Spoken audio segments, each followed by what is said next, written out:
Salve, salve, meu!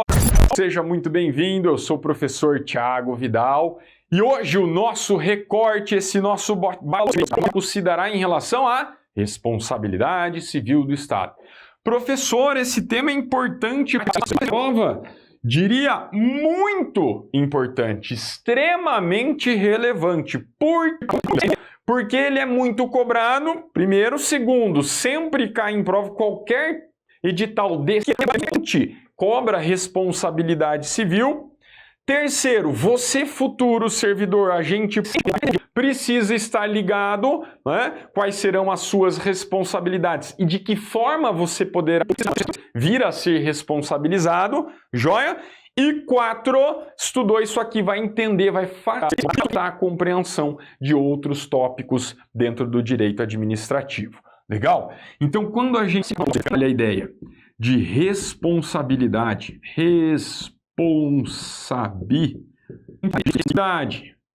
civil do Estado, a gente tem que pensar o quê?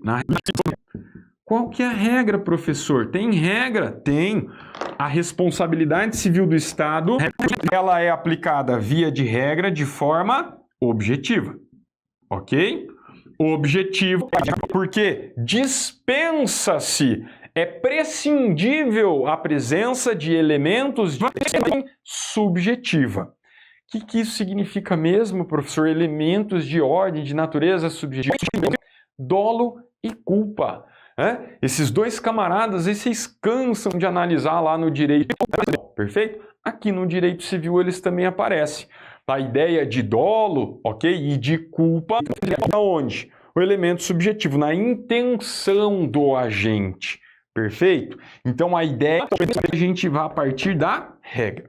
Só que se tem regra no direito, tem exceção. Falou em regra, tem que ter exceção. Tem exceção, professor? Tem. Quando a gente trata, ok, dos chamados atos omissivos, que é o que eu vou esquematizar para vocês aqui, ó. Dos atos omissivos. Omissivos por quê, professor? Porque a administração pública, o agente público, não faz nada. Mas pera lá, seu puto, como é que você vai fazer um negócio desse para mim? A administração, ela não faz nada e mesmo assim tem o dever de reparação de dano?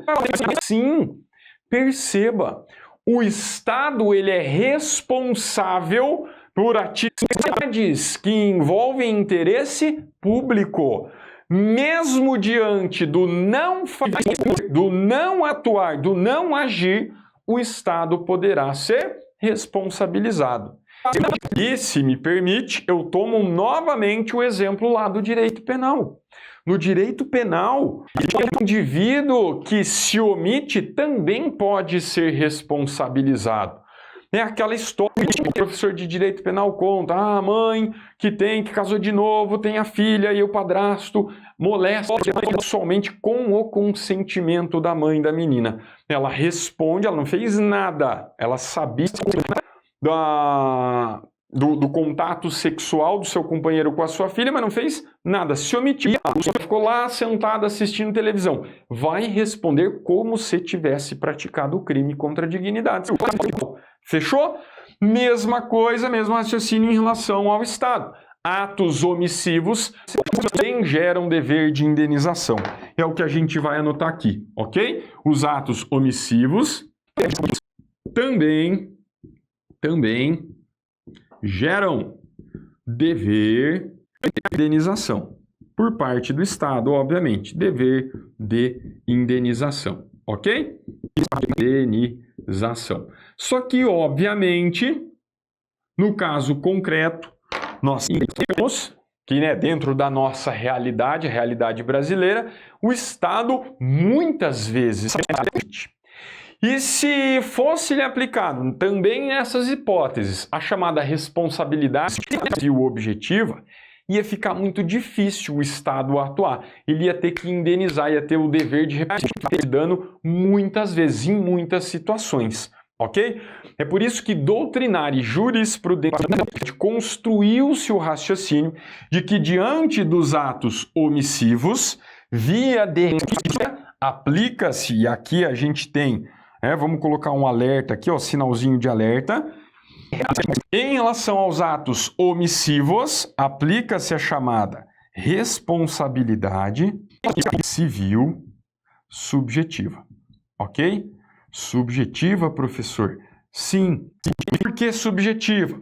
Porque além daqueles 3 elementos, dos 3 pilares da responsabilidade objetiva, quais sejam conduta, resultado danoso e nexo de causalidade, eu também preciso demonstrar o elemento subjetivo, dolo ou culpa.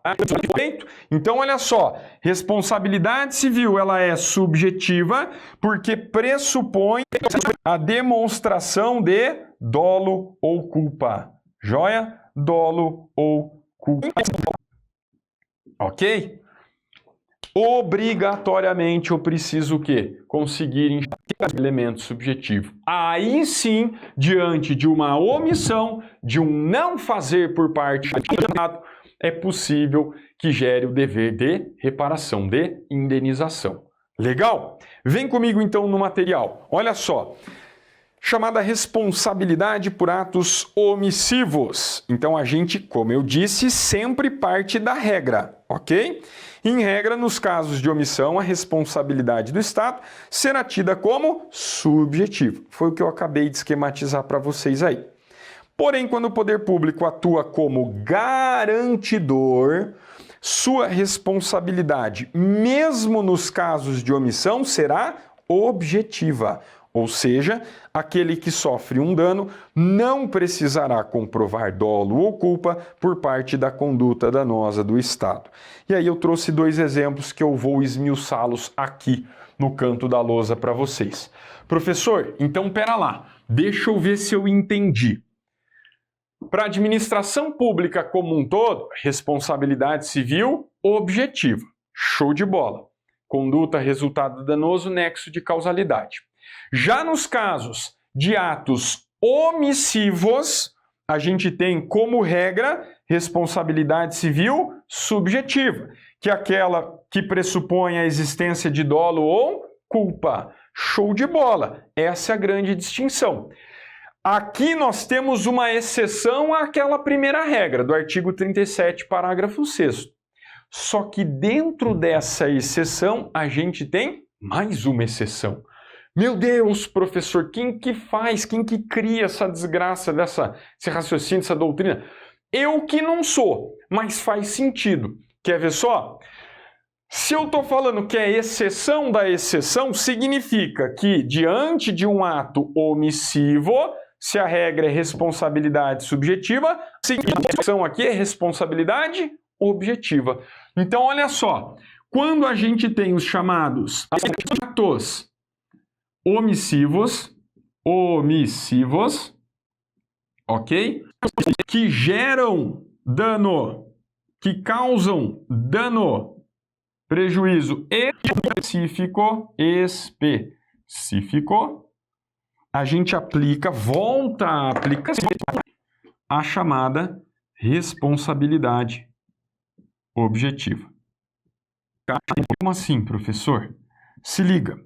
Quando o Estado se coloca numa posição de garantidor de direitos, de garantias de determinado cidadão ou de determinada pessoa jurídica, se ele se omite, se o Estado se omite, se o Estado não faz, aí a gente aplica o quê? Responsabilidade objetiva. Qual que vai ser o exemplo que vai cair na sua prova? Que é recorrente. Aqui, ó, vou colocar o exemplo e vai cair na sua prova. A questão, a condição do preso. Perceba, a partir do momento que o sujeito pratica uma infração de natureza criminal, ele vai passar por processo e, ao final, caso ele venha a ser condenado por sentença penal, transitada em julgado, ele vai cumprir pena, beleza? Então tá lá o camarada foi preso, está cumprindo pena. A pena... Show de bola. O Estado passa a ser o responsável pelas condições em que esse indivíduo se encontra. Passa a ficar responsável por questões de saúde, de higiene, perfeito? Integridade física. Olha só, quando um preso mata outro, significa que o Estado não foi capaz de garantir a responsabilidade de pessoas que estavam sob a sua tutela. Vai ser responsabilizado? Sim. A responsabilidade objetiva. Mas, professor, um preso matou o outro. Não interessa. Para o STF, para o STJ, já é entendimento pacificado que surge que cabe de indenização ao familiar do preso morto. Ok? Inclusive, vou além, trouxe alguns exemplos ali em prova. A condição do preso, ele traz algumas particularidades muito específicas. Vem com vale a pena a gente acompanhar. E são esses os exemplos que vão cair na sua prova. Se liga. Conforme dispõe o artigo 5º, inciso 49, assegurado aos presos o respeito à integridade física e moral. Dessa forma, o preso encontra-se vinculado ao Estado por relação jurídica de sujeição especial, ok? Exigindo do poder público um dever de cuidado para com a vida do recluso e por conta desse dever, mesmo no caso de dano causado por terceiros, como na morte provocada por outro, a doutrina e jurisprudência entendem que haverá responsabilidade do Estado e será também objetiva. Ou seja, eu não preciso demonstrar nem dolo, nem culpa. Perfeito? É muito mais fácil responsabilizar a administração pública na forma objetiva do que a subjetiva. É só contar. Responsabilidade objetiva eu tenho 3 elementos.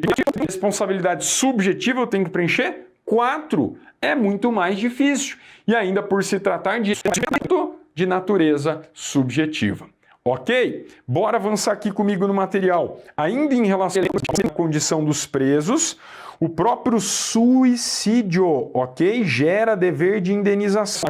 Olha só, o STJ entende que enseja responsabilidade objetiva do Estado em de violação do dever estatal de zelar pela integridade física e moral do preso sob sua responsabilidade, protegendo os presos até contra eles mesmos. Olha só que interessante, ok?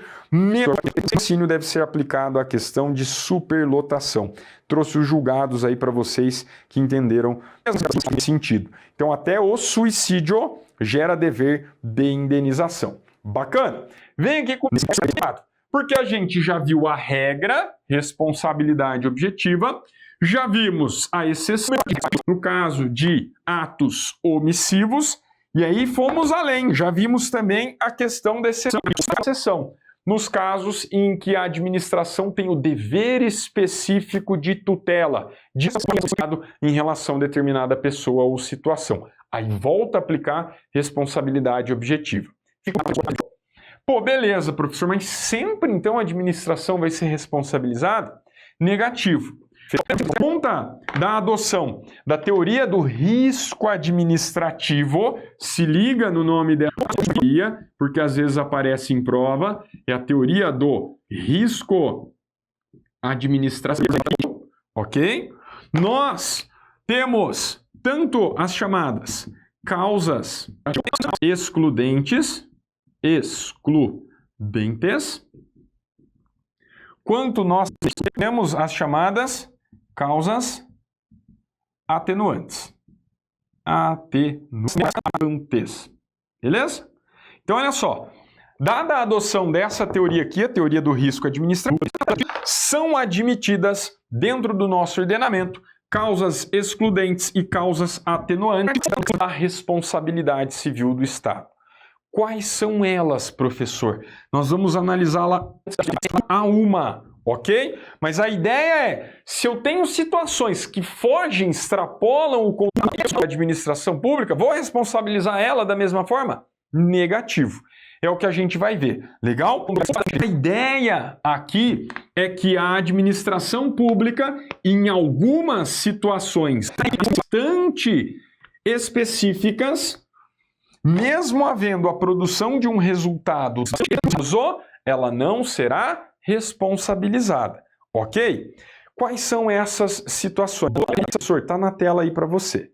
Em algumas situações, o poder público poderá excluir a sua responsabilidade e, em consequência, se livrar da obrigação indenizatória. Nesses casos, dizemos que existe uma excludente de responsabilidade. São elas: culpa exclusiva da vítima, caso fortuito ou força maior e ato de terceiro. Ok? Então, olha só, vem comigo. Dentro das causas excludentes, a gente pode colocar, né, as que são admitidas pela doutrina e jurisprudência. Nós temos a chamada culpa exclusiva da vítima, culpa exclusiva da vítima, ok? Nós temos como causa excludente chamado caso fortuito ou força maior, e ainda nós temos os chamados ato de terceiro. Ok? Terceiro. Joia? E aí, a gente vai ver que em relação a causas atenuantes, há uma causa atenuante que tem prevista dentro do nosso sistema, que é a chamada culpa concorrente. Concorrente da vítima. Legal? Da vítima. Então tá aqui esquematizadinho para você, ó. Dentro da teoria do risco administrativo, são admitidas causas excludentes e causas atenuantes. E a gente vai ver cada uma delas a partir de agora. Se liga aqui no material. Culpa exclusiva da vítima. Essa aqui é autoexplicativa. O prejuízo é consequência de um ato do próprio prejudicado. São os casos em que a vítima dá causa ao ato gerador do prejuízo. Exemplo: uma pessoa com intenções suicidas se atira no carro da prefeitura e vem a ser atropelada. Professor do céu, você acabou de falar da questão do suicídio do preso. Cuidado, meu aluno, por quê? Quando o Estado tem um específico de tutela, que é o caso do preso, artigo 5º, inciso 49 da Constituição, mesmo sendo culpa exclusiva da vítima do suicídio, o Estado é responsabilizado. Mas olha só, como regra, se a culpa foi só da vítima, por que é que cargas d'água você vai responsabilizar a administração? Não faz sentido. Ok? Então essa é a primeira hipótese de causa excludente. Chama a sua atenção porque a prova costuma trocar culpa exclusiva por culpa concorrente. Culpa concorrente é causa atenuante. Legal? Ele mitiga, ele suaviza a responsabilização. A gente vai ver um exemplo. Mas cuidado, quando culpa exclusiva, causa excludente. Quando é culpa concorrente, é causa atenuante. Fechou? Tranquilinho? Autoexplicativo, o nome já ajuda a lembrar na hora da prova. Próxima situação aí, olho na tela, chamado caso fortuito ou força maior. Para fins de prova, meu amigo, pode tratar como sinônimo, ok? Muito difícil questões aprofundarem esse tópico aqui. Mas olha, podemos explicá-las como fato imprevisível, inevitável, estranho à vontade de partes, não correlacionado a uma ação estatal. E aí, normalmente, os exemplos de prova estão ligados à força maior, ou força da natureza, enchentes, terremotos, furacão, etc. Cuidado, o STJ ele faz uma pequena distinção entre o caso fortuito, tá? O caso fortuito interno e externo. Mas como eu disse para vocês, a maioria das provas ela vai trazer essa informação: fato imprevisível, inevitável e estranho à vontade das partes. Essa é preparada para matar a questão da prova. Ok? E qual que é a diferença aí do fortuito interno e externo, professor? Trago mais a título de curiosidade. Perfeito? Caso fortuito interno incide durante o processo de aplicação ou execução do serviço, não eximindo a responsabilidade civil. Já o caso fortuito externo, meio ou estranho ao processo de elaboração ou execução do serviço, excluindo responsabilidade civil. Perfeito? Show de bola? E aí a gente tem a terceira espécie de causa de responsabilidade, chamado ato de terceiro. Ocorre quando o particular é lesado por um terceiro e não pelo Estado. O particular prejudicado deverá processá-lo e não acionar o Estado, mesmo não teve nexo no ato. Exemplo, uma pessoa empurra outra para que seja atropelada por da prefeitura. Joia? Olha só, chama a sua atenção aqui em relação a esses atos de terceiro. Vem aqui comigo. Pô, beleza, professor. Então, ato de terceiro, o camarada vai lá e empurra o inimigo cai do caminhão da prefeitura, o caminhão da prefeitura passa em cima. O motorista da prefeitura vai ser responsabilizado? Não. A prefeitura, que é a pessoa jurídica, vai ser responsabilizada? Também não. Só que olha, eu chamo a atenção de vocês para o que a gente tem na doutrina, tá? Vamos colocar uma observação aqui em cima. Observação, chamados atos de multidão, ok? Atos de multidão. Via de regra, atos de multidão são praticados por terceiros. Eles são equiparados a ato de terceiros, ok? Tem a multidão lá, o pau comeu, uma torcida organizada brigando com a outra, combinaram, se encontraram, o pau lá na praça da cidade. Teve pitaco da administração pública? Não. Ato de terceiro é isso de responsabilidade. Só que olha só o que o seu examinador coração peludo pode fazer a prova. Se a administração pública ela é cientificada, ela é certificada em relação a uma ação de multidão, protesto, reunião, encontro de torcidas, ela passa a poder ser responsabilizada, ok? Então, muito cuidado, porque, via de regra, o ato de multidão de terceiro, caso, ok? Olha só, caso a administração seja informada ou notificada, enfim, são esses os termos que vão aparecer, ok? Caso a administração seja informada, notificada, passa a ser responsável. Joia? Como assim, professor? Ela passa a ser responsabilizada, melhor dizendo, sobre atos praticados por terceiro. Olha só que interessante. Então a questãozinha ela vai trazer o contexto, vai falar que a prefeitura, que o governador foram avisados, notificados, cientificados, porque aí o quê? Enseja poder de reparação de dano. É exatamente o que está aqui na observação. Se liga aí. De multidões, em regra, são atos de terceiros. Contudo, a administração será responsabilizada em caso de notória omissão.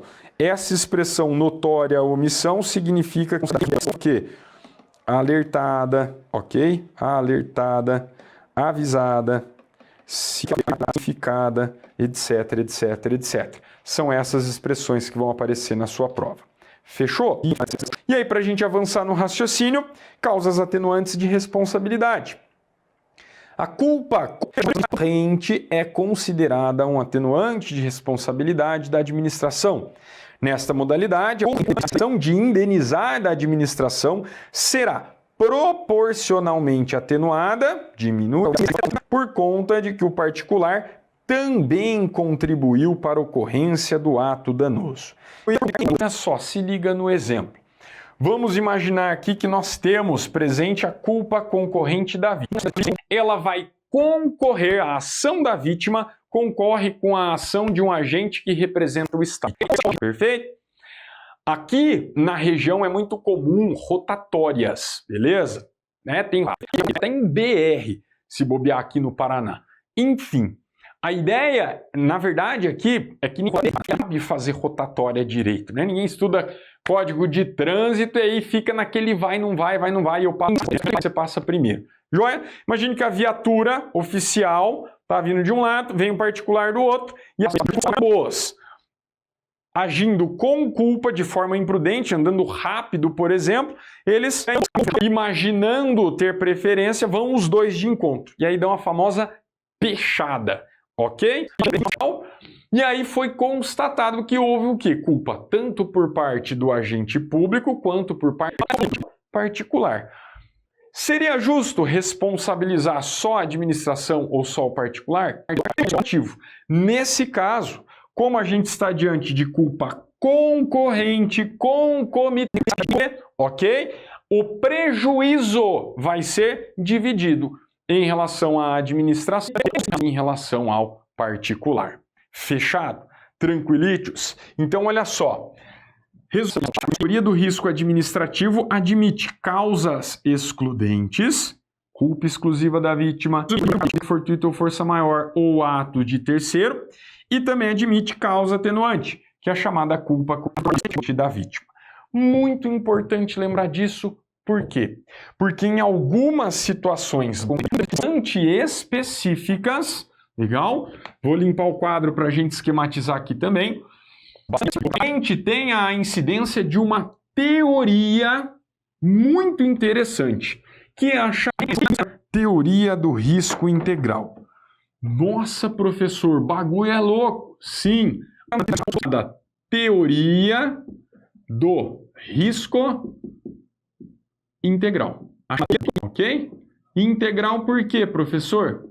Porque não existem excludentes e atenuantes. Diante de uma dessas situações, a administração pública terá por obrigação o dever de indenização. Não existe nem excludente nem atenuante. Quais são essas hipóteses, professor? Bora esquematizar aqui, ó. Então, olha só. A teoria do risco integral significa que não são admitidas